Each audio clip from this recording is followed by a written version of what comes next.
मिलिए इनसे, ये हैं बांग्लादेश।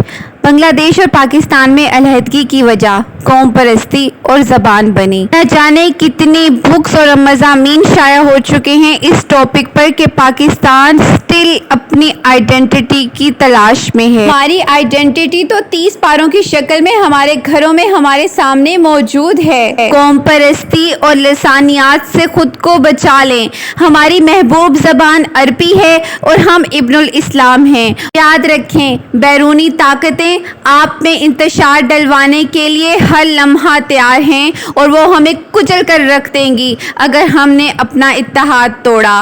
खुद को कौम परस्ती से आज़ाद करें। इस 14 अगस्त डॉक्टर इस्तार अहमद, साहिल अदीम और इन जैसे और स्कॉलर्स जो हमें हमारी आइडेंटिटी की तरफ लेकर जाना चाहते हैं, उनकी सफ़ में शामिल हो जाएं और बावकार आज़ाद कौम बनें।